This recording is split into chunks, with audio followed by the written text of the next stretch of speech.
Welcome into episode 5 of the Geeks by Night Gamescast. I am one of your hosts, Courtney Osborne, and I am joined by my co-host, the Nintendo Ninja, Lou. I'm really glad I could mute the mic during that intro sequence because I was farting up a storm over here. Oh, God. Was it loud enough that you could have heard it over the song? If you could hear me drinking, then you could certainly hear me farting. So we have a little bit of good news about the intro, though, don't we? Right? About the intro? Yeah, about the intro, what's happening right now in the process. Oh, yes. Yeah, we do. Yeah. So we've been talking about how we have really cool things happening for the intro that we just haven't gotten to yet. You've been seeing the whole Geeks by Night flying through space thing that we've been doing. We're going to be working on an actual custom animated thing to go with our theme song. It's going to be really awesome. Really great. Yeah, Who do we have working on that? Who do we have working on that? Yeah, let's give him a shout out. That put me on the spot, my bad. Comments, right? Yeah, it was Matt, right? Yes. Okay. We're talking to him later today. I think he's actually going to live stream it, like as he's doing it. It's going to be really cool. And we will tweet that out. Yeah. He live streamed making some of the assets, the 8-bit assets, the other day. So I got to watch a little bit of that. It was pretty cool.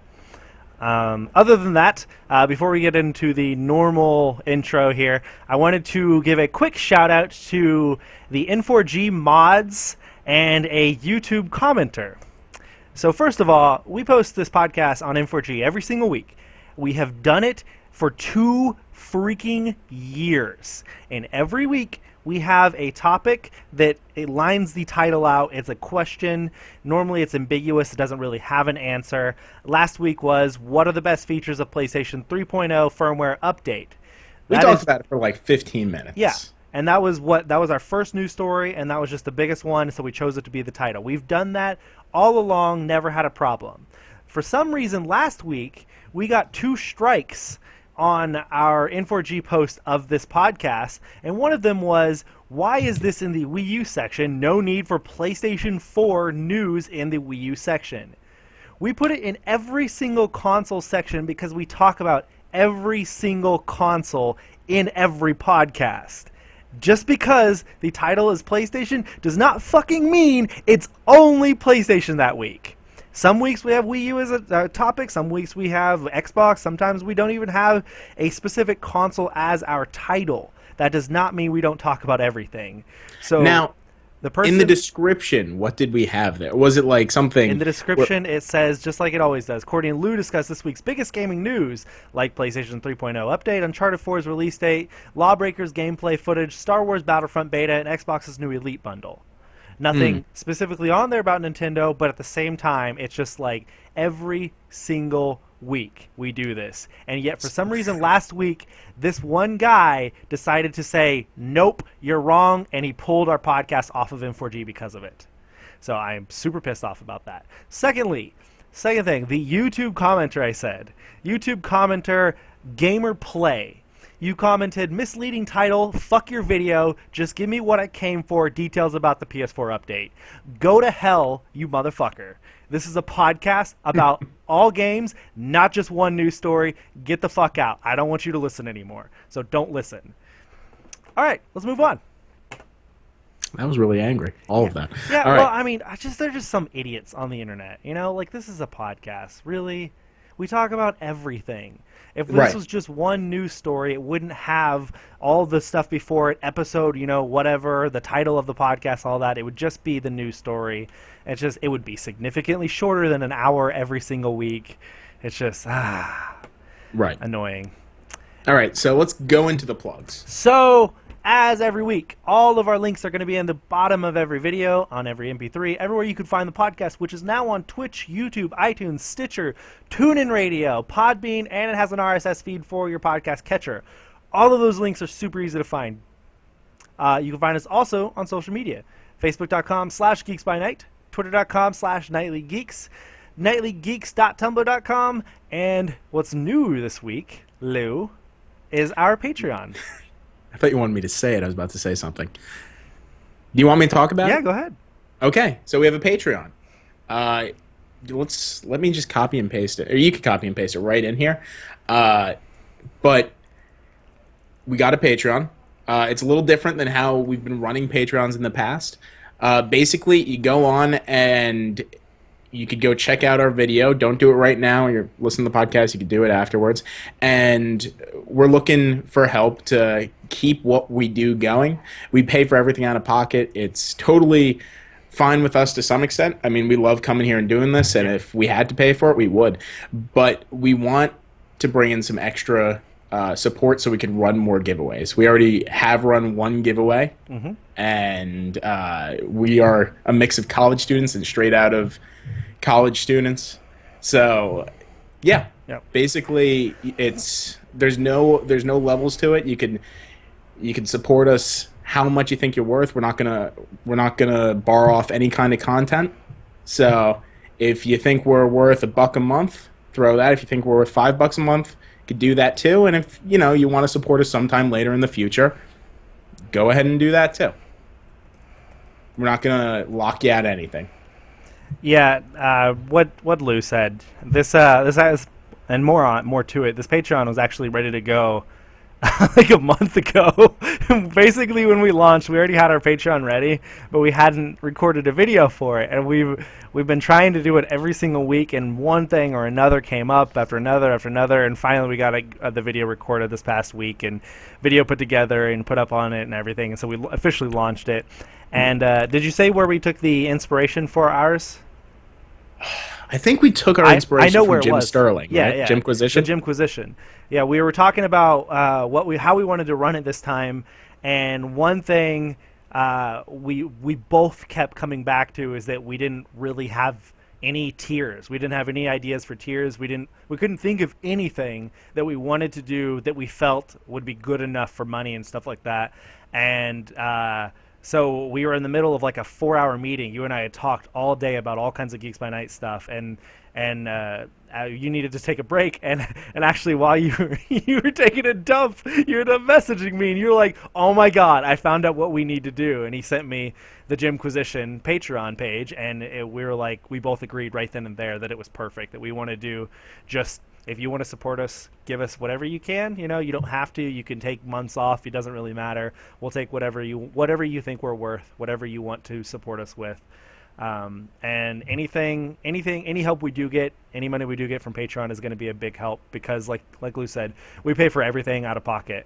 And I'm fresh out of college, working a job and trying to pay all my bills off, trying to pay my student loans off, stuff like that, and Lou's in college trying to pay all of his bills off and stuff. So it's not free. Still manage to do this. In fact, if you end up donating anything right now, we've basically made yearly payments to the website and to the podcast servers and all that. Really, what you're doing is you're just supporting us doing giveaways at this point. At this point, yep. And we're going to do a lot of giveaways, as much as we can.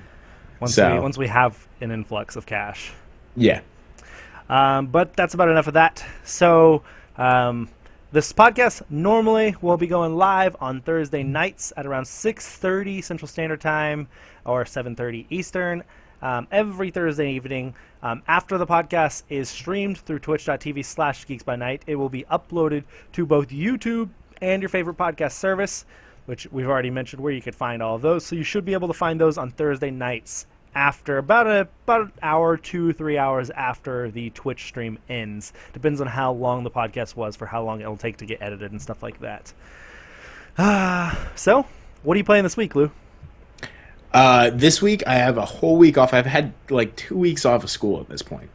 For the most part. I do homework here and there. But I've said now's the time. I'm going to go and beat Batman. I'm going to finally play Witcher. And then Destiny 2.0 came out, the update. And I've just been doing Destiny again. All Destiny. All back into Destiny. Yeah, it's really different. It's a good time to go. I've always been a one-character kind of person in Destiny. Everyone normally has 3. I have 1. I've been able to go back and play through all the Nolan North new voiceovers, and they really changed up the mission structure. You played it, right? Most everyone has played Destiny. The original game. Right. So do you remember the one mission where you use the sword? Yes. Right. It's iconic. It's the only one where you use the sword. Now, for instance, that's where you start off doing the first DLC, the Crota's End. Mm-hmm. Like, they've integrated all the DLC, so they have natural starting points in the story instead of just like, oh, here's the DLC. It's all... I mean, they've made a ton of great changes. A lot of them I weren't even expecting. So if you haven't... if you gave up on Destiny, I would consider going back and trying it again.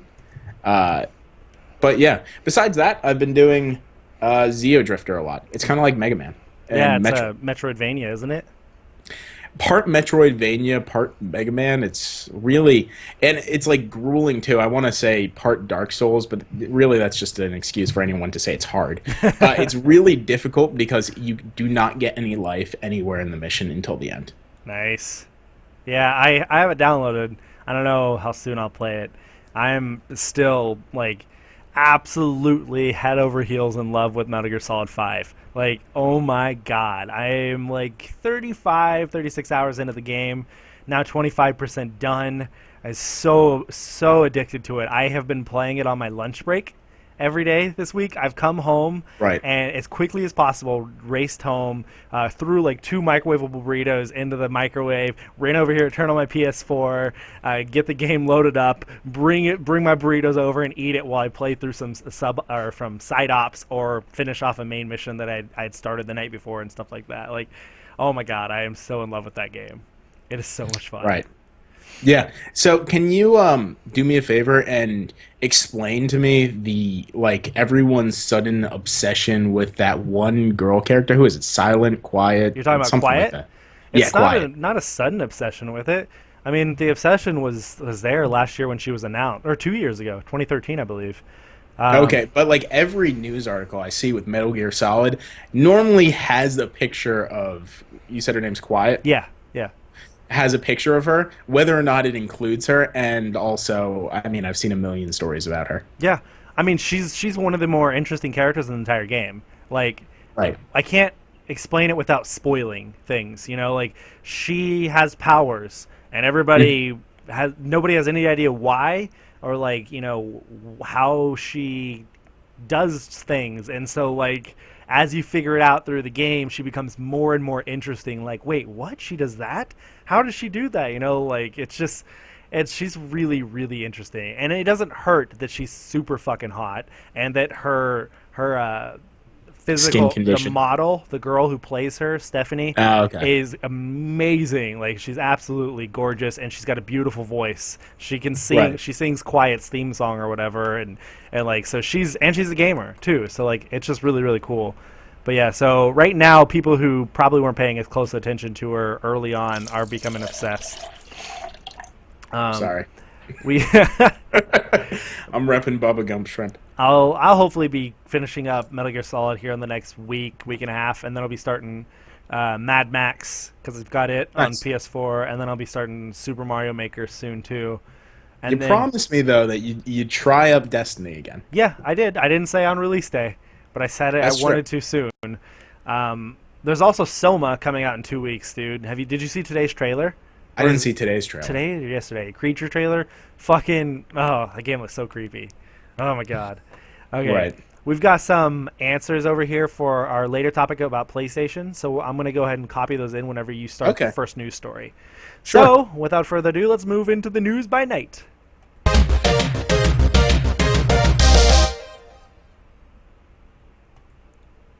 Good? All right. Perfect. You got to do that now. I got to go and cut that out. Damn it.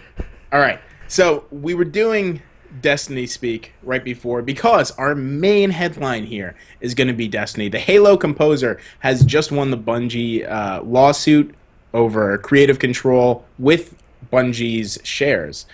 Marty O'Donnell, former longtime Bungie employee and award-winning music composer for the Halo series and Destiny, has won a lawsuit against the studio over outstanding shares So says VentureBeat. By the way, this whole report's coming from IGN. The final ruling by arbitrator Sharon S. Armstrong, judge for the most part, found that Bungie breached the duty of good faith and fair dealing when it withheld stock and participation in the profit participation plan. O'Donnell and Bungie parted ways April 11th, 2014, with the composer saying he was terminated without cause. The developer withheld the shares, citing a previous agreement that O'Donnell would give up his founder shares if he left voluntarily. According to the order filed in Superior Court in Seattle, O'Donnell is entitled to either 192,187 and a half shares of vested Bungie common stock, the cash equivalent of 20% of O'Donnell's preferred and common stock valued as of April 11th, or the cash equivalent of 50% of the vested common stock valued as of July 2nd. It was also ruled that he did not breach the non-compete with Highwire Games, a studio he founded with ex-Bungie veteran Jamie Greismer, as evidence work was not presented. Destiny's story was substantially revised, and it was this that led to the game's release being delayed around a year. Although Destiny was planned for release in September 2013, the story was substantially revised in the beginning of August 2013, the documents explain in paragraph 10 of Section 2, requiring a new release date of March 2014, and edits to much of the work previously completed. After a brief vacation sabbatical in early fall, O'Donnell returned working on the story and recording dialogue, but wrote no additional music. His supervisor and the audio team did not consider him to be fully engaged in the work of audio director for reasons unrelated to O'Donnell's performance. The release date was again moved to September 2014. What's especially interesting is the fact that the decision appears to have been made in August 2013, a month before Staten, who'd been with the developer for over 15 years, decided to leave the company. Destiny sales hit 6.3 million units, amounting to $47.5 million within a month of its September 9th release last year, according to documents pertaining to the lawsuit. Publisher Activision last revealed in May that Destiny reached 20 million players, an increase of 4 million within 3 months, with May's 16 million. Now, that's a long story. There's a lot in there. Yeah. Austin in the chat talking about the substantially revised comment for the story. He said, Destiny's story was substantially revised, meaning they held down backspace until they had one sentence left on the script. Outpost said Staten leaving equals red flag. Yeah. Right. This is huge. I mean, all this does is confirm everything that was said a year ago. Right around Destiny's release, all this broke as rumor. Everybody's leaving. The story was completely rewritten. All these bad things, and all this does is prove everything to be true that we've known more or less for a year. But what it does is it proves it to be true. It doesn't necessarily tell the degree to it's true. No. It says substantially, but we're talking legal documents here, so substantially means that it's not as trivial as they changed a character's name or something. Mm-hmm. Like, if it could have been as little as one story mission completely needing reworking, or the entire story needing reworking. From what I understand, is the entire story. Because listening to podcasts this week, gaming podcasts, some of our well-known favorite podcasts, they all talked about the same story, and they brought up things like that there are little bits and pieces left in Destiny that hint at the rest of it. The fact that the darkness, that could be the Guardians and stuff like that, and how they could be the problem. And there was also, I believe, the guy who was hired on to do the Grimoire cards was hired during that month, wasn't he? That same month where the story was rewritten, he was hired that month, and so everybody expects that the Grimoire cards, or whatever, the Grimoire system was brought in right then and there to basically take the hunk of the story, like the most of it or whatever. And there are even some parts in the Grimoire cards, I believe, that are hints at what should have been in the story. Like insert cutscene here or whatever. Like there was supposed to be a cutscene there and it didn't happen. Right. in the final Yeah, version. I think that some of it, I mean, it was supposed to be intentionally vague in a lot of spots. It's a 10-year game. So, Yeah. I mean, no matter what, there were going to be a lot of open ends because this is supposed to be 1/10 of the story. But yeah, I think that it is evidence that there was a lot more there. If it took them a complete year to redo it, Yep. then there's more below the surface. And Outpost says Activision put Bungie's ass to the fire, probably over possible missed milestone, which, it's guarantee you this was on Activision. Activision was the one who wanted to rework things, not Bungie. I would almost bet everything on that, because Right. you think Bungie has enough creative control that they wouldn't have decided this a month out from their original release date. They wouldn't have come to this conclusion. They would have done it a year beforehand or something like that. Not then.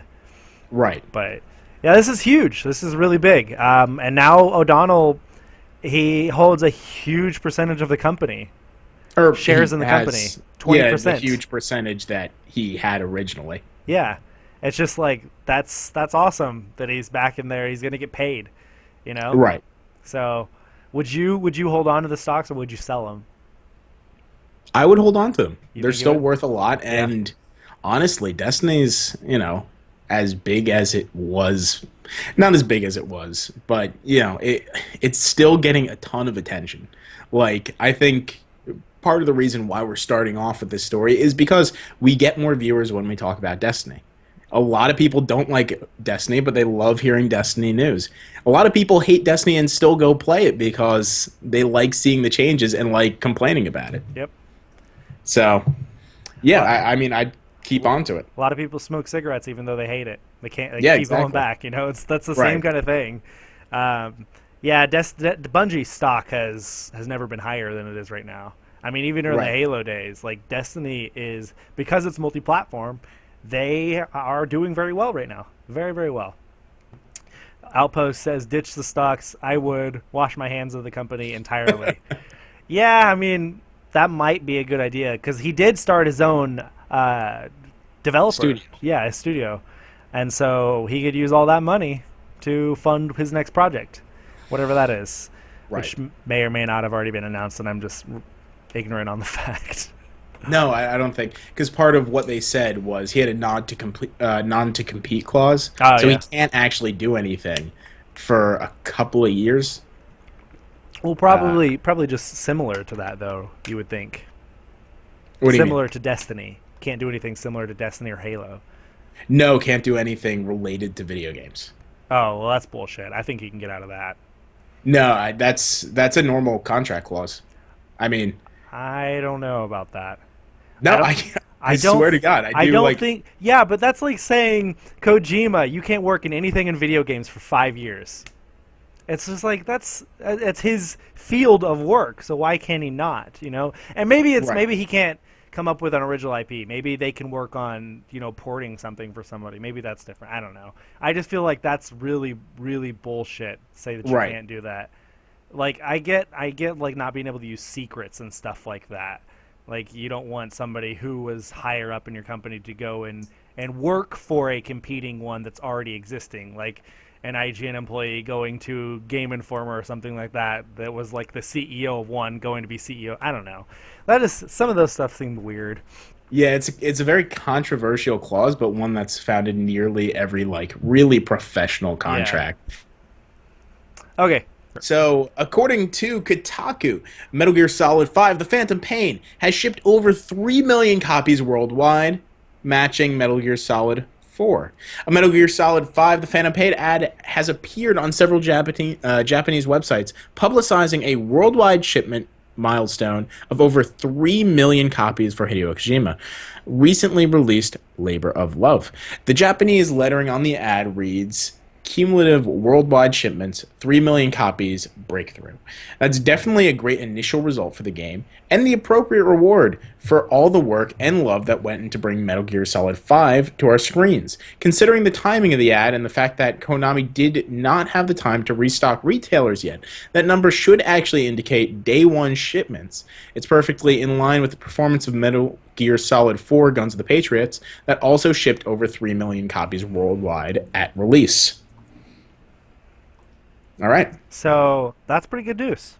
Yeah, it's great news. Yeah, love hearing about good selling or games that sell well, especially when they have so much tied to them. Like right now with the whole Kojima Konami thing. Um, I obviously have been completely addicted to it, as I went into earlier in the podcast. It's a really good game. I no doubt that it's going to sell much better than this by the time it's done. Obviously games rarely ever just completely stop selling, but within the first year, this game's going to get to like that 8 to 10 million copies. I would be willing to bet on that. Right. I can't wait to play it. I'm gonna eventually be one of those people. Oh yeah, and I'm sure you're going to enjoy it. It's really, really fun. Though, as my normal play styles go, I'm gonna play it about 2 years from now and just want to talk about how great it is. All right, so let's move on to the next story.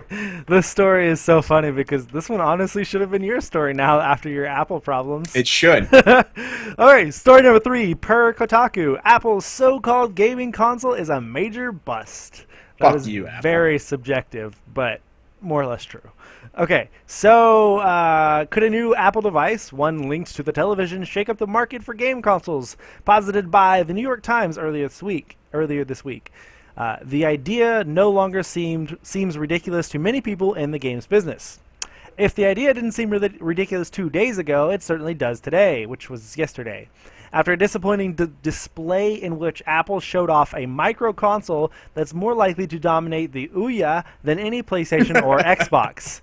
The newly announced Apple TV, packaged with a motion control remote and a handful of iOS games, sort of resembles a Wii. If the Wii was flooded with shovelware and had no Nintendo games, like the middling Fire TV and every other tepid microconsole that launched over the past few years. Nothing about the Apple TV's gaming selection looks like a must-have. It's all very Apple. This is a very, very harshly written article. See, that's why I like it. going to Kotaku, Yeah. because when they have something snide to say, they will do it in the best possible way. They're Fuck you, Apple. not afraid of burning bridges. They never have been.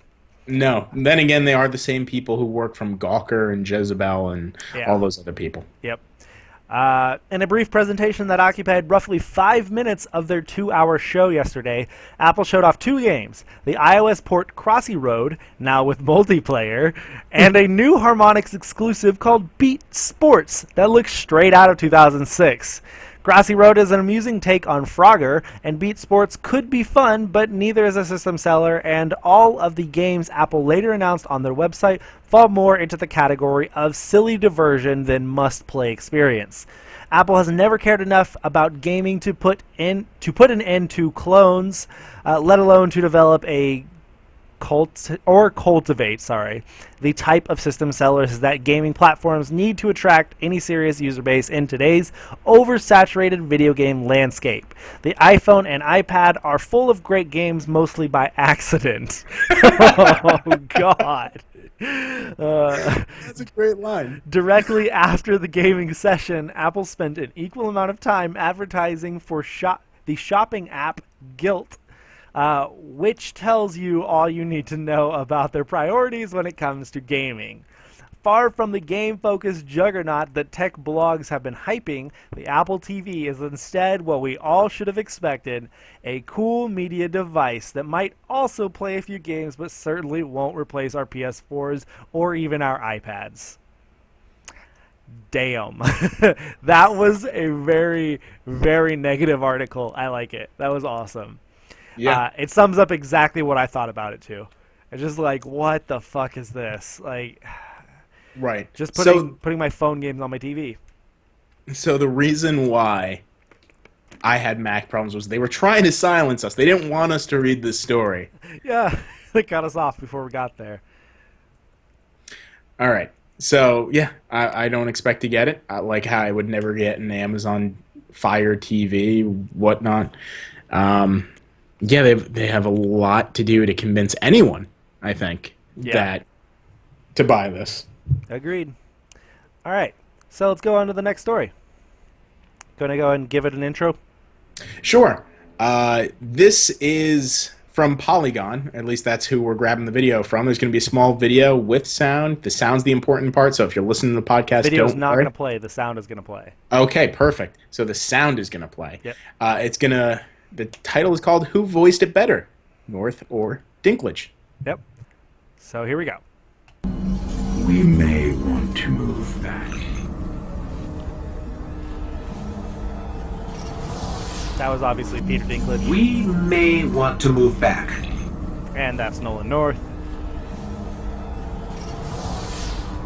We've woken the hive. We've woken the hive. This should lead us right to the grave. The world's grave, not ours. This should lead us right to the grave. The world's grave, not ours. There's so much. They've broken the Bekenstein limit. There's so much. They've broken the Bekenstein limit. Not to unsettle you, but I'm tracking the sword by the light of the Guardians it's killed. It's further below. Not to unsettle you, but I'm tracking the sword by the light of the Guardians it's killed. It's further below. Careful, its power is dark. Careful.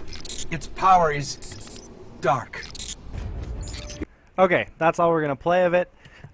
So, what do you think, Lou? Do you have a preference?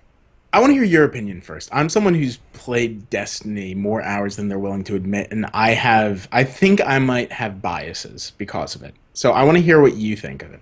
Well, and what the audience thinks of it. That more or less just kind of told us what you feel about it. Just saying that. I don't know. I liked Peter Dinklage originally in it. I never had a problem with him going into it, listening to it, playing the entire game. You get used to it. You know, anytime there's a voice in any game, you just get used to it, and that's who it is. So for me, it's weird hearing Nolan North now as it when I've known it as Dinklage for a year. Even though I haven't played it since last October, I played the game for 100 hours, in a month, and I was totally used to it being Dinklage. That being said, I have no problem with Nolan North's rendition of it. He's a different actor. He has a different voice. He does things a little bit differently, and it still sounds awesome. He sounds a little bit more like a robot, which is kind of cool. But at the same time, these are only a few lines. This isn't the entire game. Right.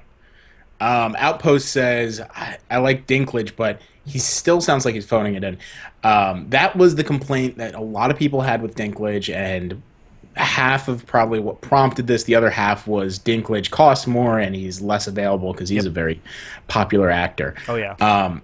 I've been playing through the entire thing again, and I wanted to give Nolan North a fair shake. I don't like it. Really? I wasn't a big fan. It sounds... I like how Dinklage did it just because he had a low voice. It kind of gave it the gravity that I think Destiny had. And his deadpan nature made a lot of the lines more funny when they were supposed to be and when they weren't supposed to be. Like the we've woken the hive thing, which is so characteristic of Destiny at this point. That Nolan North just is like, oh, we've woken the hive. Yeah, compared to... I like Dinklage's his subtlety and his sarcasm and stuff like that. Like through his voice, you can really tell when he's being like sarcastic and things like that. And that really feels like Ghost. Like that feels like who that voice should be or how the voice should go. So hearing it as Nolan North is a little bit weird, but with time. We'll all know him as Nolan North. Yeah, definitely. And they got better voice actors across the board, so now we're going to be hearing more than just the Ghost, which is good. Another thing is, it kind of reminded me, they're saying in the chat, Guilty Spark. I don't know the reference because I'm uncultured. For me, it was kind of claptrappy, just the higher pitch and the more inquisitive sound that Nolan North has. But I think more than anything, it just shows that it isn't either of them having poor voice acting like was posited early on, like that a lot of people said that it was Dinklage phoning it in. I think it's just Bungie's lines are really stale. Guilty Spark is from Halo. I still haven't played Halo. That's on the to-do list. Yep. I've read the book though. You've read the book, yeah, you have. I've read the book. All right, let's move on. Story number 5 per IGN. DJ Three Dog is not returning in Fallout 4 after all. Eric Todd Dellums? Something like that, his name? Whatever. I'm sorry we mispronounced your name since we know you listen to every episode. The voice actor responsible for bringing Galaxy News Radio DJ Three Dog to life in Fallout 3 seems unlikely to return in Fallout 4 after all. A couple of years ago, he teased Three Dog may be returning in another Fallout game. Indeed, it was one of the first teases we got about Fallout 4 and was apparently officially sanctioned by Bethesda bigwigs.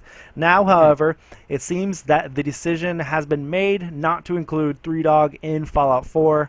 He released a series of tweets in which he appears to be both surprised and disappointed by the news. In quotes, "I admit the finality of this tweet felt like a gut punch," he wrote while quoting the Bethesda tweet, that voice recording is complete. Sad to not be included, best with the game. The bottom line, Fallout fans are the best. Wanted to be a part of Fallout 4 for them, love their energy, loyalty, and kindness. Fun fact, I auditioned for no less than 7 roles in Fallout 3. Can only wonder why no audition for number 4. Bewildered. I pray my tweets didn't do irreparable damage to my relationship with Bethesda. That would be a shame. At this point, I'm just going to await the game. Should Bethesda ever need my voice, I'm reachable. Fallout 4 will feature fully voiced protagonists unlike the third installment, and the goal is to add some emotional depth to the players. Recently, Bethesda VP of PR and Marketing Pete Hines recently told IGN, I don't know why that said recently twice, told IGN's Fallout 4 story will likely remain under wraps until its launch. Right. So, personally to me, being a big, many time Fallout 3 player, really sucks that Three Dog isn't returning. I really like Three Dog. He's iconic. Yeah, he was really, really awesome. That is really weird, though. The fact that they didn't even reach out to him for any voices whatsoever. Not even Three Dog, you know? It's just like, dude, the guy is a great voice actor. He tried out for a lot in Fallout 3. He got a really big role in Fallout 3. Why not bring him on as something? Right. Strange. Outpost says he was the best part of Fallout. Yeah, he was really, really awesome. Yeah, I agree. I mean, there's a lot of things I like about Fallout 3. I went back, and it's aging now. But one thing that still hasn't gotten old is Three Dog. He's still one of the best voiced characters, I think. And when I say characters, I mean that in the sense of he's not like a protagonist. He's a character. Yep. And, you know, he is the DJ jockey. If I ever think of a DJ jockey, it's him. But yeah, I hope that he eventually makes an appearance, maybe in a free update or DLC. Speaking of... Story number 6. Fallout 4 announced regular free updates, DLC, and Season Pass.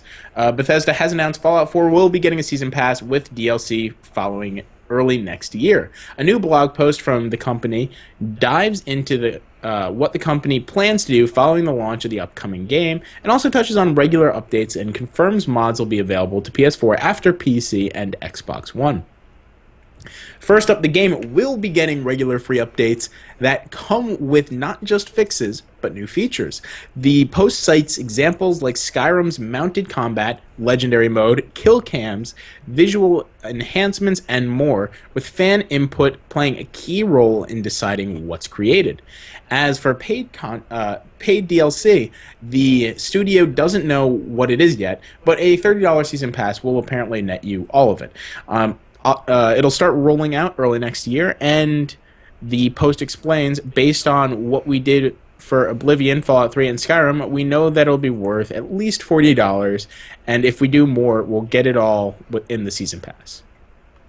Finally, the post touches on the ability to mod the game. It reiterates that PS4 will also be getting access to mods, though they'll come to PC first and Xbox One second, before finally arriving on Sony consoles. As previously stated, the creation kit doesn't exist yet, though it'll hopefully be available for free early next year. Yeah, so a lot of this is some really good news. I love the fact that they're getting a season pass for story content.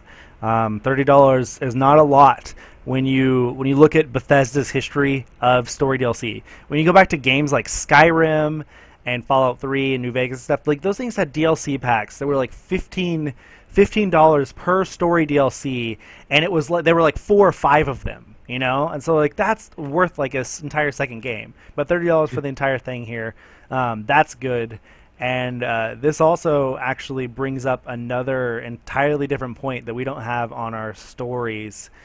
We mentioned a little bit last week, and I wanted to touch on it.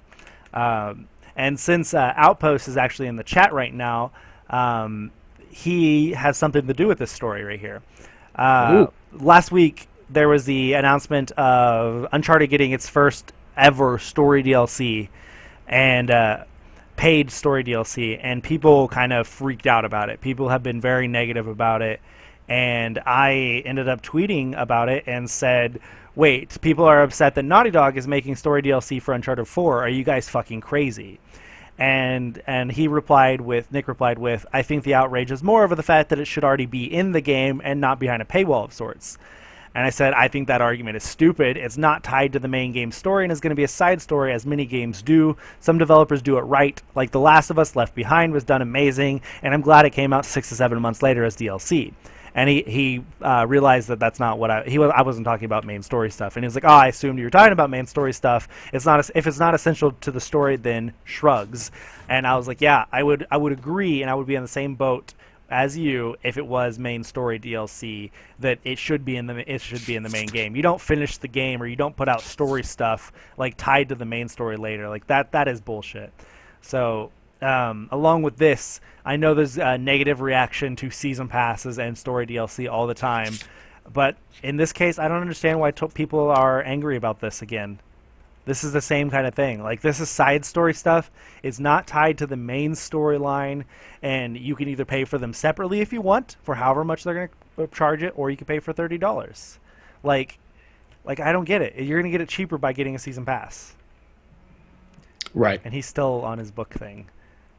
Yeah, we're still trying to figure this out. But this is the book I have. I'm not sure whether it's the rewrite or not.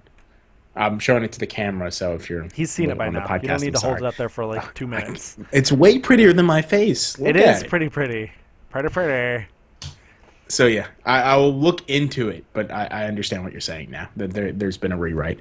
Yeah, I don't understand why people are mad about it. I see a lot of people are upset because why announce DLC before you know what it is? Mm-hmm. But what's cool about that though is that in this one they said we don't even know what it's going to be yet. Like that's cool. Yeah. Because sometimes people are like, before the game's even released, we already know the title, we know what's going into it, we know all the story, and we're going to tell you everything about it, and we're going to tell you how much it's going to cost, and it's still 6 months until the release of the main game. It's like, they're like, guys, we don't fucking know what it's going to be, we don't know how many they're going to be, but $30 will get you everything we're going to put out. Right. We know that.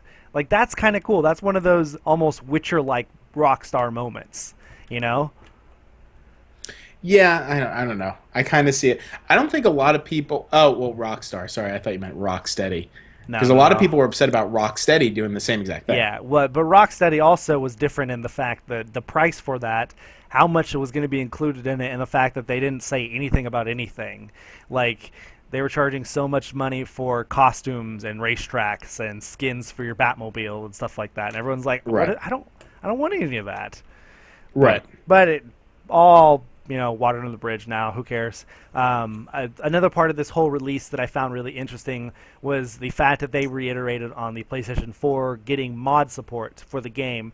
I have ran into, I'm not shitting you on this, so many Xbox fanboys in the past month who've said Fallout 4 is not getting mod support on PlayStation 4. I'm like, I have fucking written news about games for 2 years. I have podcasted about games for 2 years. Like, right. I know it's getting fucking support. I have heard it and talked about it so many times now. You guys are fucking, you're not even paying attention. And they're like, no, man, no. It's just not happening. Nope, not happening. And I'm just like, you guys are stupid. Like, really? So, right. And this is really funny because one of my former coworkers at my new job, he's already quit there. He was one of those people who was like, nope, it can't happen. PlayStation won't ever support that. That's never come to PlayStation. I'm like, dude, they fucking announced it. You know, like, you can't say it's not happening. So it's cool to see that. Yeah. Yeah, I agree. I think that it's really cool. I want to see how it works. I'm still baffled by the fact that they can do mods. Yeah. I imagine it has to be super limited because, like, what can really get across? I don't know. I'm not sure how it's gonna, because there are crazy mods out there. I Like, imagine it'll have to be supported through Bethesda, and that Bethesda will upload them to the server and put them into the game, and you can choose whether or not you want to download that and include it in your game. I don't believe you're going to be able to edit any code on PlayStation 4 or Xbox One, but you will be able to use the PC mods, Right. the ones that are approved, the ones that but what about the Bethesda lets. copyright ones? Like that can be totally fine. It just, like- like I said, it's going to have to be approved by Bethesda. I really hope assume. Space Core makes another appearance like it does in Skyrim. Corgi mod. What's How about the Corgi mod from Outpost? Let's see. There was the tank engine mod. You remember where they replaced all of the dragons with Thomas the Tank Engines? Yeah. All right. Ready to move on? Story number Let's 7? move on. Yeah. This one's a really interesting story. Per IGN, Kingdom Hearts 2.9 leaks for the PlayStation 4. And also new Kingdom Hearts 3 details. The story reads as, a Square Enix employee may have revealed the existence of a new entry in the Kingdom Hearts series along with fresh details on the upcoming Kingdom Hearts 3. First spotted by Kingdom Hearts 13, a LinkedIn profile makes reference to something called Kingdom Hearts 2.9, currently in development for PlayStation 3 and PlayStation 4. Though this could be a mistake, it's not the first time we've heard reference to the title. At E3 2015, the name briefly appeared on the Square Enix Presents schedule screen before it was removed. What's perhaps more interesting is all the new Kingdom Hearts 3 details that was revealed by the listing via Destructoid. According to the job posting, the third main game will see the return of the Gummy Ship, introduce multiplayer, and even feature a world based on Pixar property. Set phasers to speculate. Oh, that's awesome. So anyways, you could find, I believe the profile is still up, right? On LinkedIn? Probably. I don't know exactly the name. I just grabbed the picture because there's many people who just took the picture of it. Yeah. I'm trying to really quickly find it. Anyways, a word of caution. Note that the account only has 2 connections. This could be a fake account set up to spread rumors. So until we hear anything concrete, don't get your hopes up. So yeah. Right. Really, really could be interesting. 2.9, man. Like, what the fuck? Like, that just, to me, that sounds like all the Kingdom Hearts games on one disc or one collection for PlayStation 4. Like, that's what I would think it would be. Yeah, I mean, or it could just be them saying, all right, well, we're not going to get the game out for another 4 or 5 years, so let's just throw another game in the mix. Yeah. Did they announce a window yet? I can't remember at this point. No windows. Only thing that's been announced for anything Square Enix related is that Final Fantasy 15 is coming next year. Confirmed. Right. So, I imagine, honestly, wait, TGS is next week, isn't it? Am I right? I do. I don't Tokyo Game Show. Googling. I believe it's this weekend or early next week. Hold on. But I would have imagined, because I mean D23 just happened. I would have thought they would announce it there if there was anything to announce. Oh yeah, for sure. That would be the place, and that's where they announced Big Hero 6 being Kingdom Hearts. Right. Awesome news. Yeah, really good news. Yeah, Tokyo Game Show is next week, the 17th, 18th, 19th, and 20th. So next Thursday through Sunday. So I imagine we'll hear a lot of Square Enix stuff out of that show. We'll hear a lot of stuff out of Level 5 and all those other Japanese companies, Bandai Namco, stuff like that. So that'll be fun. We'll have a lot of news then. Probably not. Well, maybe not next week's episode because we record on Thursday nights. So it'll probably be 2 weeks from now, or we might have to record an emergency podcast. Woo! All right, let's move on to the last story.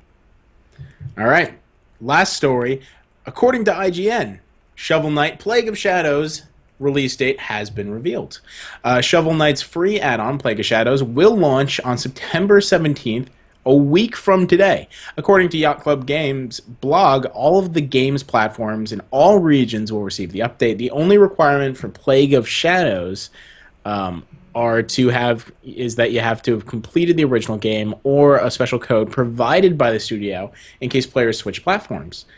Plague of Shadows adds a new adventure mode starring the potion-throwing, double-jumping Plague Knight, who's, I think, a lot of people's favorite, and a challenge mode. Shovel Knight originally launched on PC, Wii U, and 3DS as a digital download. We've had them, Yacht Club Games, on the podcast, or on Mong Podcast. Mong Podcast, yeah. On a podcast, we have interviewed them. Let's see. The action platform is also available digitally on PlayStation 3, PlayStation Vita, PlayStation 4, and Xbox One. A physical release of Shovel Knight is coming to retail in October and will include the original game plus the Plague of Shadows update. Recently, at a pre-PAX Prime event, Nintendo confirmed a Shovel Knight amiibo is coming, and the amiibo will unlock an exclusive co-op mode for the Wii U and new challenge modes for the Wii U and 3DS. A release date for that is still pending. Hold on, I just wanted to play the Yacht Club. Hi, my name is Sean Velasco from Yacht Club Games, creator of Shovel Knight, and welcome to the Middle of Nowhere Gaming Podcast. Yeah, we got them to record that for the Mong Podcast, so that was pretty cool.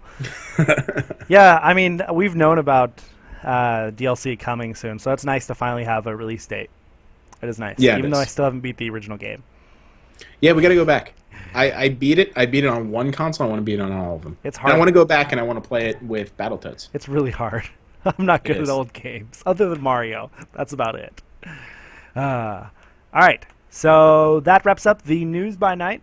We're going to go into the first ever topical section, the topic of the week.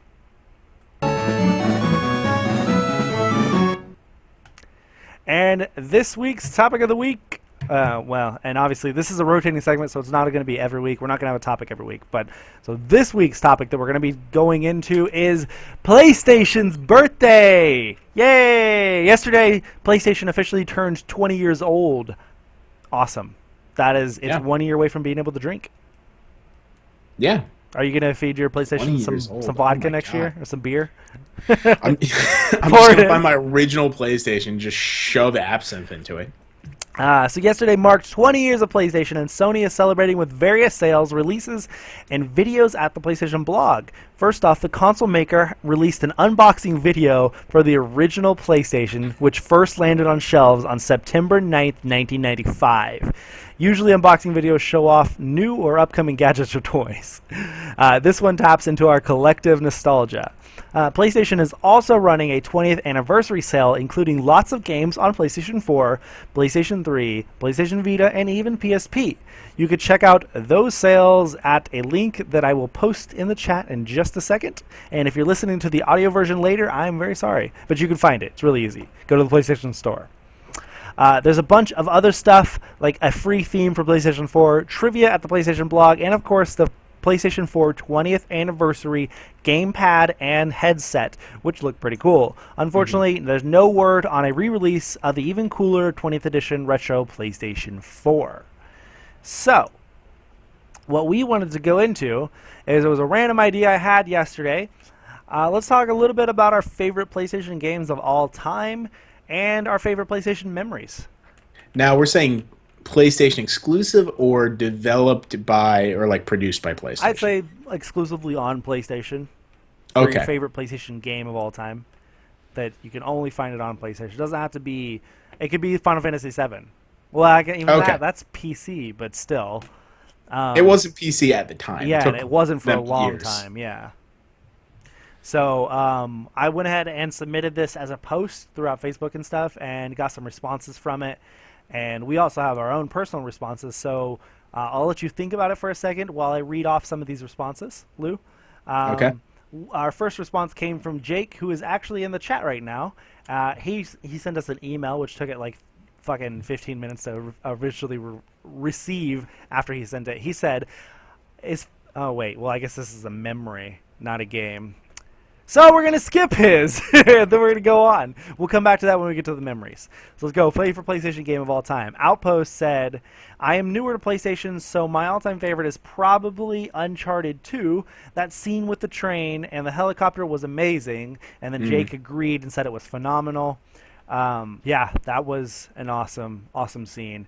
One of the better intros to a game. It was Uncharted 2 is awesome. Really, really good game. That's a good choice. Austin from the chat submitted earlier. He said his favorite PlayStation game is Metal Gear Solid. He said there's just nothing like it. I only first played it in 2012, and it quickly became one of my favorite games of all time and my favorite PlayStation game. The story is fantastic, and the gameplay, everything. Another good choice. Solid choice. I was going to say that. You stole it from me, damn it. Ah, balls.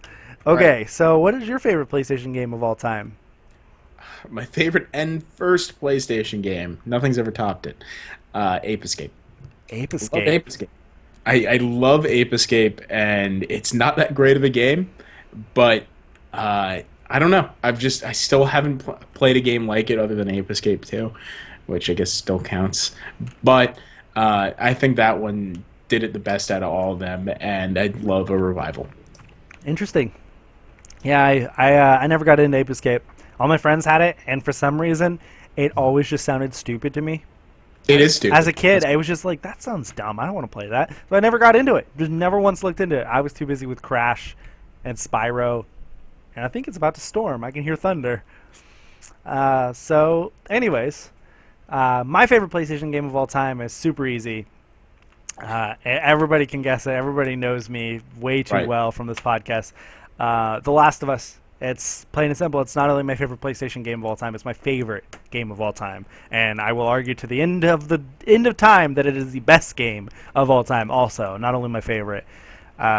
So, like I said, if you are a longtime listener to Lou and I, you'll have heard this hundreds of times by now, it seems like. But yeah, it has the story, it has the emotional pull to it. It has awesome gameplay, great stealth gameplay, and it has zombies, which are kind of my thing, you know. I love zombies, so it's easily my favorite. Right. Now for some PlayStation memories. My sister submitted her favorite PlayStation memory when she saw the post on Facebook. She said playing the Cool Borders demo on the weekends with my little brothers. And she's talking about me and my brother. And yeah, that's a really good memory for me too. I remember being like 7, 8 years old. My little brother's 2 years younger than me, and my sister was 7 years older than us, or she is 7 years older than us. And we would, on weekends, we had demo discs from the PlayStation magazine every week or every month, however often it came in, and one of them had the Cool Borders demo on it, and we played the shit out of that demo, man. Like, we played the same course over and over and over just because it was so much fun. And we would take turns on it. We would try to beat each other's scores. It was, oh my god, we did it all the time. So it was really, really fun. Right. Let's see. All Natural Jake finally submitted a favorite game, so I'll go ahead and read that real quick, which is Jake. He said, Shadow of the Colossus is amazing. From the emotional story to the epic battles where you slay giants, it's just all around fantastic. That's another solid choice. Yeah, very good definitely. Choice. So let me keep going with PlayStation memories. Austin said his favorite PlayStation memory was playing SOCOM 1 online. Yeah. It was the first online game he ever played, and still his favorite online of all time. It was truly fun.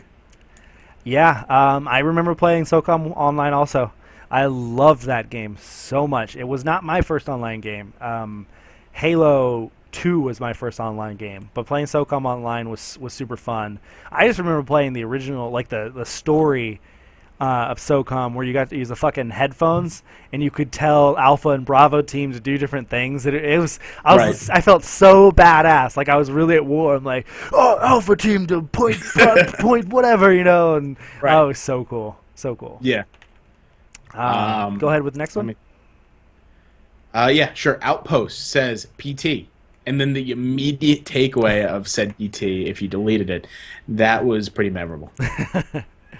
Yeah, that is one of my more recent memorable Yeah. PlayStation moments, was the whirlwind that was Gamescom 2014 and the playable teaser that everybody was talking about and nobody knew how to beat for weeks.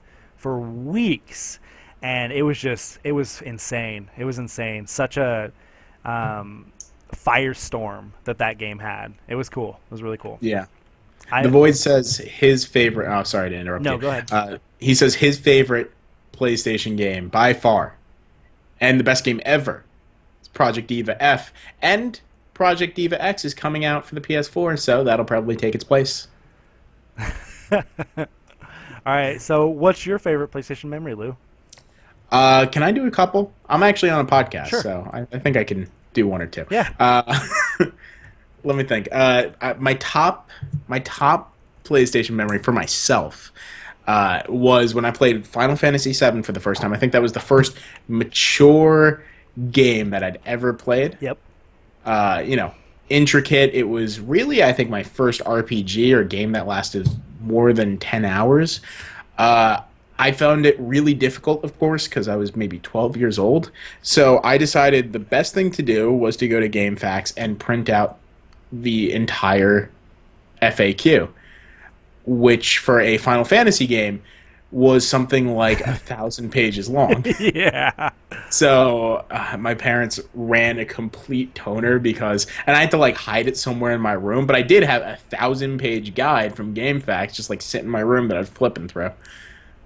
Funny that you mentioned that at the same time that Matt Clements in the chat said that his favorite game of all time was Digimon World on the original PlayStation. That was a great game. Because that is also one of my top games. That would go into my top list. I had no clue how to play it. I didn't either. So, like you, went to print a guide, and oh my god, hundreds of pages, and my mom was so pissed at me. Oh, I used up all of our ink, and it was funny as hell. Funny as hell. Right. All right, so my other probably favorite memory is going to be in college. I was playing the PlayStation 3, and these are all PlayStation 1 memories for whatever reason. But in college, I was playing my PlayStation 3, and they're like, "Oh, what are you playing?" It was a bunch of people over for a party, and I was like, "Oh, I'm playing the PlayStation." They're like, "Oh, cool. Does it play the old games?" And I'm like, "Well, technically, no, not natively." But I have them downloaded because I'm a major geek and I like going back and playing Crash Bandicoot. And they're like, Crash Bandicoot! So literally, it was 20 college kids just sitting around passing around Crash Bandicoot, Crash Team Racing, and God. Spyro. And it was whenever you die, you take a drink. I don't know. We made it into a drinking game, but it was a ton of fun. That, and we also did a lot of Dark Souls-related video games, Demon's Souls-related video games, drinking games. Yeah. But college was fun. Yeah, it was. Do you have any more? No, I'll defer. Yeah, okay. I've got several, just like you. There was playing. I can still remember playing Spyro the Dragon, Crash Bandicoot, Digimon World 1 and 2, all those games on PlayStation 1, as if it was just a few years ago. Those are such vivid moments in a time of my life where I don't have a whole lot of memories. I don't remember a whole lot that happened at that time. But those games left such an impact on me that I can still remember entire levels and stuff like that, Right. It's other times other major events in my life during that time were, getting knocked down and getting stitches in my chin and getting a suspension in school because of something stupid in first grade, things like that. And then everything else is just video games. Right. So it's just it's that they were that important to me at the time. Another favorite PlayStation memory is playing Tony Hawk's Pro Skater on my PlayStation 2 and playing it online and being able to create your own parks. And there were guides online of how to glitch your park to where you can make an entire skate park underground, and you'd have to glitch through the floor to get to it. And so, like, you would take your park Right. online, and you would go underground, and everybody else who was in your park with you wouldn't know where you were. And so they'd type in, you know, where are you? And you'd be like, oh, I'm underground. And they'd be like, oh, well, show me how to get there. And so you would lead them there. You would tell them how. They would go down there, and all of a sudden, all the text chat would hear, oh my god, what the fuck? Because you would make this entire, like, labyrinth of a skate park underground that was so fucking cool. So, like, I still remember doing that, spending entire weekends making parks. Then one of the more recent ones, one of them would be when I got back into PlayStation. For many years, I switched away from PlayStation to being an Xbox gamer. So I didn't play a single PlayStation game from 2006 until 2012. And when I switched back to PlayStation, it was because one of my buddies was getting a PlayStation 3, and he wanted to play games with me. And then also at the same time, I was getting into JRPGs, and there weren't a whole lot on Xbox 360. And so I was like, I want to get a PlayStation 3 so I can play the Tales series. And so the first 3 games I played on PlayStation 3 were Tales of Grace's F, White Knight Chronicles 2, and Star Ocean: The Last Hope International Edition. And those are 3 of my all-time favorite JRPGs. And I remember spending 150 hours in each of those games for about a 2-month span. And those games left such an impact on me and made me into a JRPG gamer. So, like, that is absolutely a really good memory. Right. And then a recent one would be the most recent one would be the PlayStation Smackdown at E3 2013. Like, that was fun. That was fun. That was really fun. Can I throw one more in there? Sure. Remind me of it. It was when I got the PlayStation 1. Because I was blind to video games like any other kid, really. I grew up, my first thing was a Game Boy. Loved the Game Boy. My parents got me a Super Nintendo. I had my Super Nintendo. I played that for ages. And I eventually went over some kid's house, played Mario 64, blew my mind, like most everyone at that time. And when Christmas came around, that's all I wanted. I said I wanted a Nintendo 64. That's it. That's everything. I wanted Nintendo 64 and Banjo-Kazooie and Mario 64. But when Christmas came around, I got a PlayStation. And God bless my parents, what they probably did was they probably went into a store and said hi, because it was a few years after PlayStation come out, and there was a ton of great games for it. Probably more than Nintendo 64. And they probably asked more. They had more, like, the Nintendo 64's entire lifetime in 1 month. No, I just mean not more games, but probably better games. I can't remember the order of when good games came out.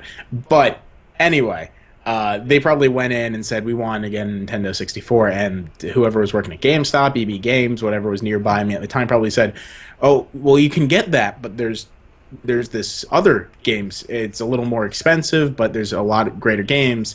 And, they didn't know that you couldn't play Mario on it, but they thought they were getting me the better console, and they probably were. I had a ton, I remember being disappointed, plugging it in, and oh, fuck, let me play this monkey game.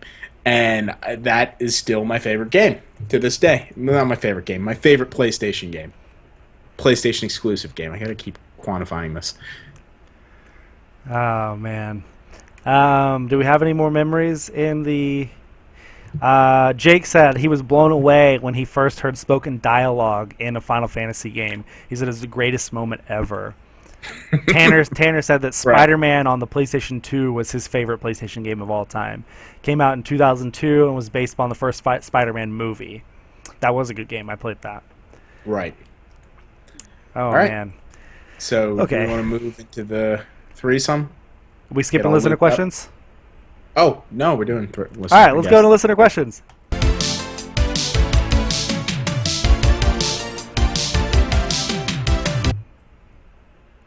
Okay, so first up on the questions from Dare.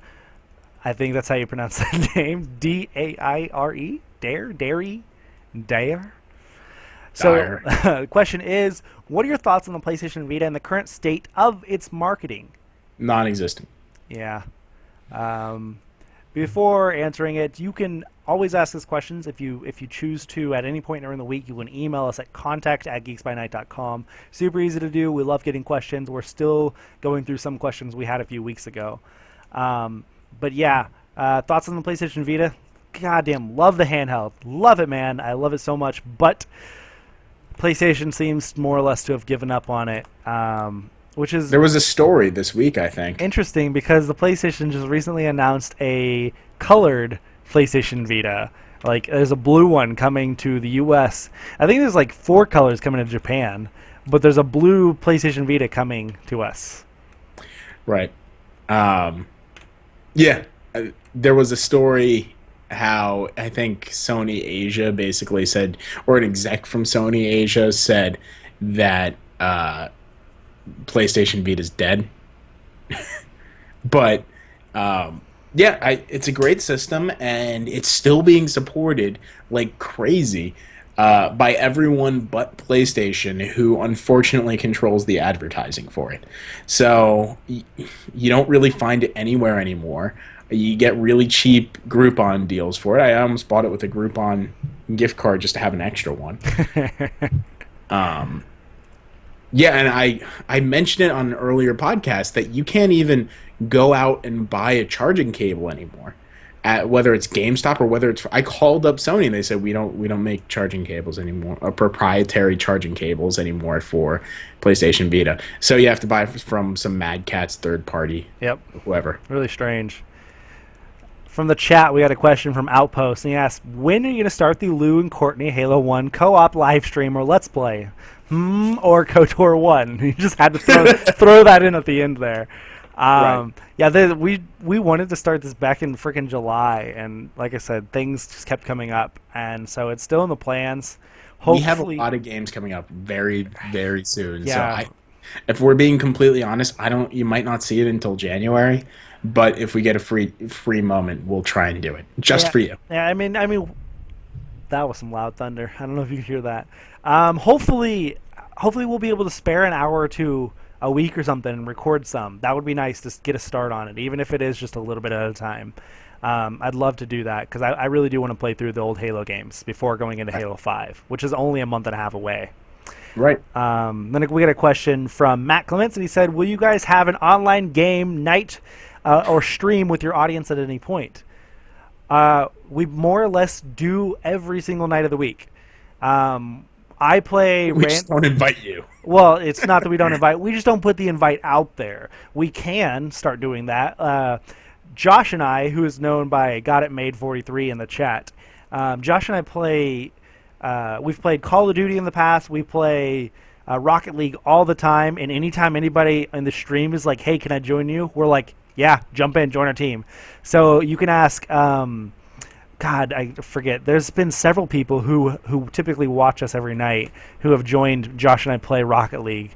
So we'd love to play with anybody. If you guys have us on PlayStation Network or Xbox Live or whatever, and you want to play with us, feel free. Or if you, no, I think it's a good idea. Maybe like a Saturday or Sunday, because we don't stream on Saturdays, Sundays. Yeah, and it's generally the most free for most people. Yep. I think it's when a popular multiplayer game comes out, I guess Rocket League's still the only thing that falls under that category. We could definitely schedule one, though, whenever games start coming out. So, like, whenever Halo comes out, whenever Call of Duty comes out, whenever Battlefront comes out, Rainbow Six Siege, when Destiny comes out, or Destiny Taken King next week, you could schedule a weekend stream where you're like, hey, anybody who wants to play with us this weekend, let's play it Saturday at this time. So that would be really cool. Any more questions in the chat? When will there be a good game franchise movie from Tanner? I have high hopes that The Last of Us will be that one, but you never know. I'm banking on Five Nights at Freddy. That's a good that one. Movie's going to be spectacular. Isn't Minecraft getting a movie? Am I wrong about that? I want to say so. I don't know, but then again, it might just fall by the wayside. What about World of Warcraft? Isn't that getting a movie? Yeah, it is. It totally is. Yeah, that's weird. Yeah, it is. Matt, I am your Destiny friend. Matt Clemens says he has no Destiny friend. All right, oh, no. so yeah. Feel Okay. free. I don't know, for anyone who wants to, and you're listening to the podcast, you don't already have me added on PlayStation N. I'm King Louis Tripp, and if you see me playing a game that you want to join, because I play mostly multiplayer games, whether I like it or not, just join in. And I am Osborne 2009, OSBORN 2009 on PSN. I typically prefer to play on PlayStation, but whenever we finally do decide to do some Halo and stuff, we'll totally put it out there to add us on Xbox. It just may not be right away. So That's a good point. For when I do play Xbox, which is few and far between, but I am Sweet and Lou there. Everything else, I'm King Louis or King Louis Tripp. yeah, on the Xbox, I'm Osborne 309 instead of 2009. Because you were born 1,000 years in the future. No, that's not even your birthday. No, that would wouldn't be- make sense. That's 3,000. that's 309, not 3,000. Oh, okay, so you're way in the past. All right, so let's go. One more question from our email. Okay. We had a question from Luca. Asked, "What fantasy animal would you like to have as a pet?" That's a good question. Tiger. A tiger? That's not a fantasy. I've never seen one. No, you don't know. Tigers may not be real. I haven't fucking seen one. It's not real until you see it. That's. Hmm. I run a liger. Okay. I don't know. Napoleon There's Dynamite. what, a unicorn. Oh, I guess there are a shit ton of fantasy animals like I'm gonna cheat. dangerous ones. I'm gonna cheat. I'm gonna say. Hey, give me a second. I want a dragon. Mm. Yeah, I would definitely pick a dragon. I want an Arcanine. An Arcanine? I'm allowed to pick Pokemon. Very they are specific. imaginary animals. Or Uh, Growlithe. Growlithe is the background kind of on my phone. I'm gonna see if I can show you guys. a kraken, a footstool dog, a flying monkey, a baby sun eater, a jabberwocky. You I don't can't even see know that. what Jab. Oh, it's very minimalist. A Totoro That's it. dust sprite. All right. So I think that'll wrap up the questions. Yeah, that definitely wraps up the question. So let's get all move on lubed up. to the first ever Geeks by Night Gamescast threesome.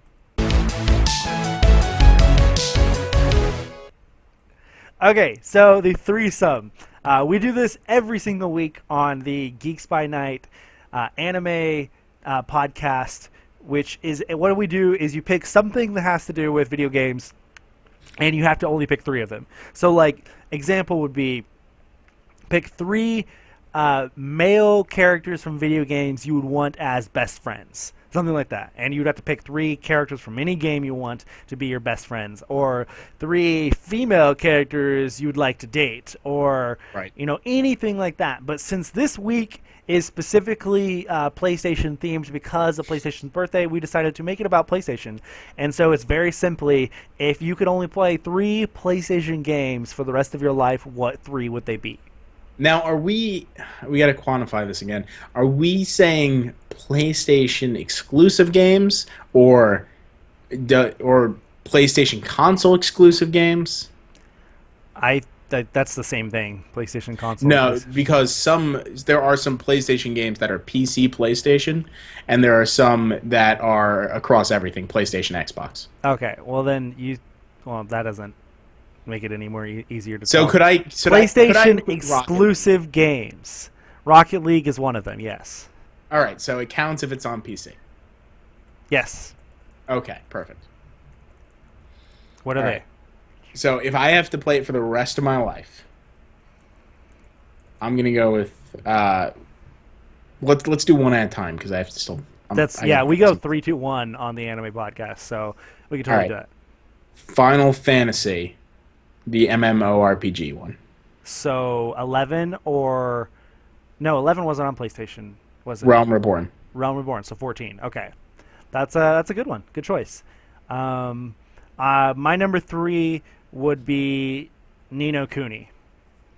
Ooh. Because damn it, I want to steal yours now. That is just a fan-fucking-tastic PlayStation exclusive game, JRPG, and you could put hundreds of hours into that game and still not platinum it. So like, I like replaying JRPGs. So just like I like rewatching anime, Right. So I could replay that game over and over, and probably not get tired of it for a while. Metal Gear Solid Legacy Collection. Metal Gear Solid Legacy Collection. A little bit of a cheat, but I like it. A little bit of a cheat. Good one. Good one. It's on a disc, so I include it. My number 2 would be Tales of Exilia 2. Another, like Ni no Kuni, JRPG that takes a long time to beat, take you longer to platinum, and it's just a fantastic game. And so I would love to play that one over and over and over. Right. And last, just going to be Rocket League. Good old Rocket League. Nice. I want something carefree, because those first two are kind of intense. I want something carefree for my third one. All of mine are intense. My number 1 is very obvious. Just like my number 1 for everything. It's The Last of Us. I would play The Last of Us over and over and over. I'm still not tired of it. I've beaten it 5 times. So I love that game. All right. We have some submissions from the chat. You want to go every other, you and me? Sure. Okay.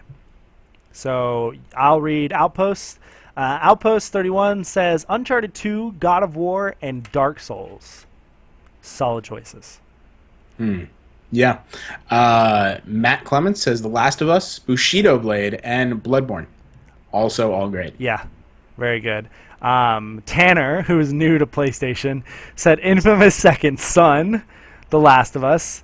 Those are only PlayStation 4 games I have played. That's funny. Let's see. Jake says Star Ocean till the end of time. Also, Spyro the Dragon, Riptor's Rage, awesome, and The Last of Us Remastered. See, he's got the jump on both you guys. You got the remastered one. Yep. See, and I just said The Last of Us because it's The Last of Us. It doesn't really matter if it's The Last of Us Remastered or not. Obviously, if I had a choice between the two, it'd be The Last of Us Remastered. But it's the game itself, not the rendition, not the second edition of it and stuff like that. But yeah, those are all solid choices. Everybody picked some really good ones. There are so many games you could pick. PlayStation has a huge library, just like Nintendo. It's hard to pick 3 and just stick with those. No one picked Vice City, though. Vice City wasn't as good as Grand Theft Auto 3. Why would they even pick Vice City? What? Grand Theft Auto 3, man, that's where it's at. I don't know. I spend way more time with 3 than I did with Vice City. All right, chat. We're going to go into the closing segment, but over in the chat, let us know if Grand Theft Auto 3 is better than Vice City. That's ridiculous. It's not ridiculous. Okay, so that wraps up episode 5 of the Geeks by Night Gamescast. We record every Thursday night at around 6:30 Central Standard Time or 7:30 Eastern on Twitch at twitch.tv/geeksbynight. After the podcast, however, we do edit it and get it posted on YouTube and all of your favorite podcast services as quickly as possible, so you can find us on YouTube, iTunes, TuneIn Radio, Stitcher, all of that stuff. You can find us there. The description will have all of the links to everywhere you can find it, so please subscribe and like and follow us on all of those different places. We really appreciate it. You can find our Twitter at Nightly Geeks and our Facebook at Geeks by Night. You can email us at contact@geeksbynight.com, where we take questions for every podcast. We take suggestions, we take topics, all that kind of good stuff. If you have a big news story you want us to talk about, send it to us. We'll talk about it then. And then you can also find us both on Twitter. I am at Osborne_2009. Lou is Lou Cantaldi. And we still don't have a good sign-off. Just scream into the microphones until we leave. I was listening to Game Scoop this week, and he has a really good sign-off. We should steal that. I don't know. What was the sign-up? I don't remember what he says. Damn it. Anyways, now that's it for episode 5. We'll see you for episode 6 next week. See you guys.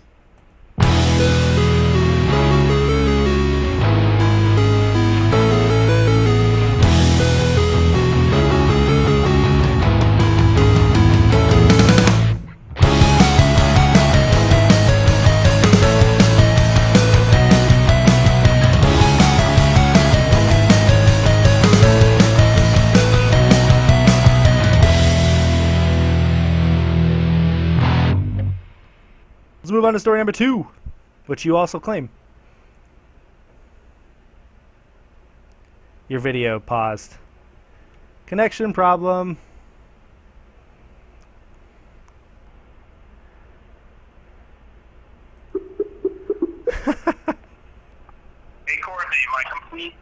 It's nothing to do with my internet. My computer completely crashed. Okay, well they can hear you right now over my speakerphone. Oh, cool. Yeah, I'm trying to work it out. Fuck Mac. Fuck Mac. Yeah, I don't know. I'm getting the equivalent of the blue screen. Oh, that's not good. No, it happened before though. It just went away on its own. So I'm trying to reboot it. All right.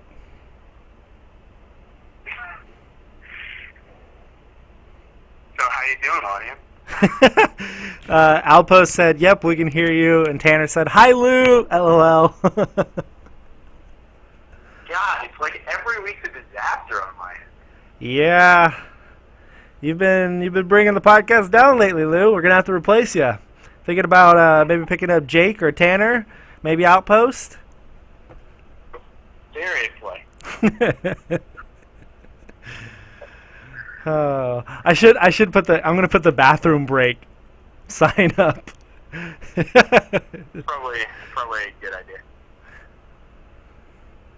I'm trying to cool my computer. Hopefully that helps. Jake says, "What the fuck, Lou?" Jake better not complain. He's getting a podcast spot because of this. Tanner suggested that I pick them all up as my co-host instead. I'm gonna actually just work out of my refrigerator. Outpost says, "Dude, you don't want me on. I just talk about Fatal Frame the whole episode." I would talk about it too. I'm excited for Fatal Frame. Josh says he can lift all of you. He can lift all of you. He has a bad back. Let him be. Oh yeah, Tanner does live in Kansas. He could just drive a few hours and podcast with me. All right. Oh, this is gonna be very bad if I can't get this thing started. Yeah, it will be pretty bad. First, my internet fails whenever I get off work, and now your computer just fucking melts down. That's hot. That's hotness. Yeah, it was funny because I was talking for like 10 minutes. I was like, "Are you gonna say something?" And I looked at your face, and everything was frozen. Yep, I looked at your face and saw that it wasn't moving whatsoever, and I was just like, "Hey, your camera's frozen." And then all of a sudden, everything just started melting down. Your camera disappeared and everything. Right. All right. So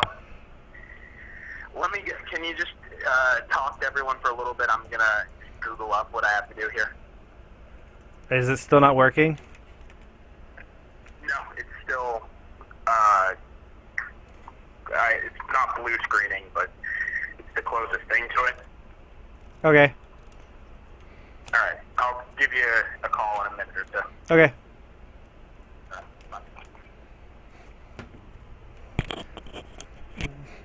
Okay, guys. Since he is not coming back, at least not right away, he said that hopefully it'll only take just a few minutes. But I'm going to go ahead and shut down the podcast, the stream itself. That way I'm not just streaming dead air and me talking. I'm going to talk in the chat. Otherwise, it's just, I don't know, just be me sitting here talking. I can take a bathroom break and stuff now since Lou's gone. Oh, we've got Osama in the chat now. Now that we're having to take a break really quick. What he does with that? Oh, Josh. I mean, I can talk here the entire time if you guys want me to talk to you. Reply to chat while we wait on Lou, since Lou's a failure. Want to go through all of our bumpers? Hear every bumper? Let's do that.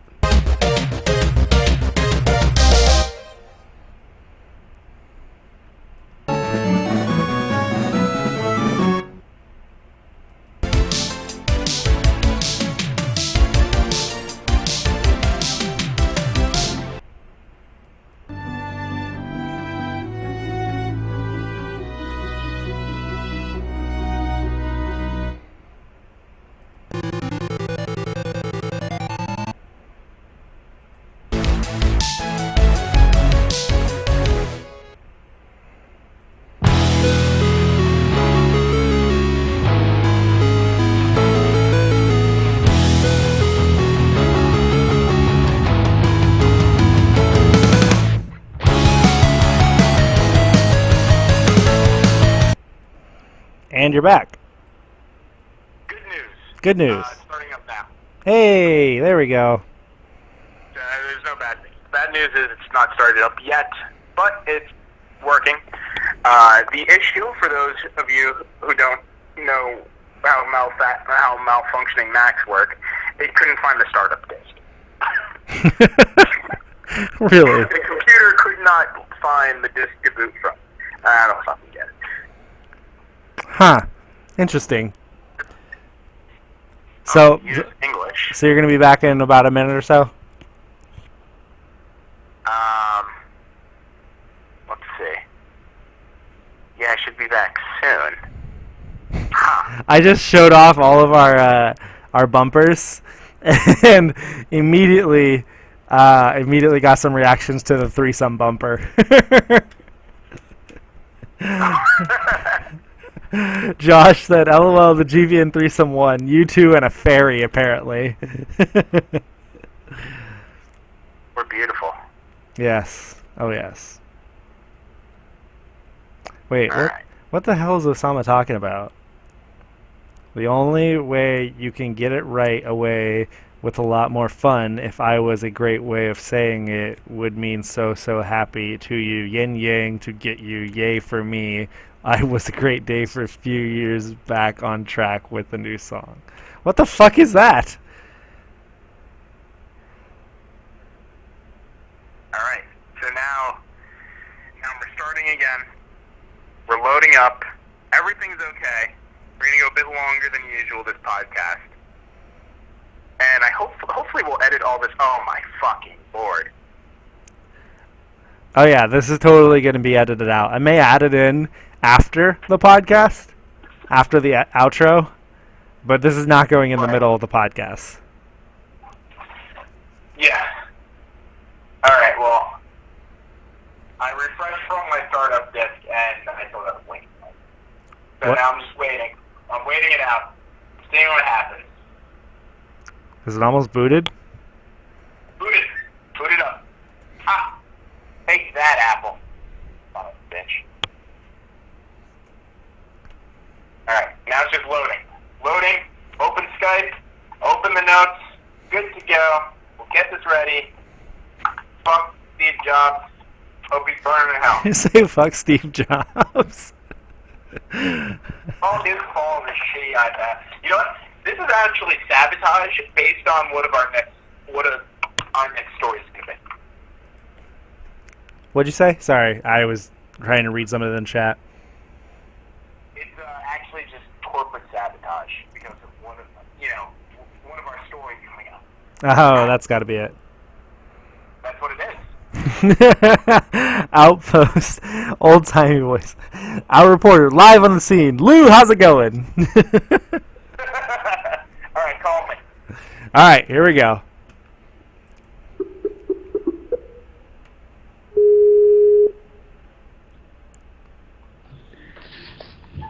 We're back! Oh my God, he's back.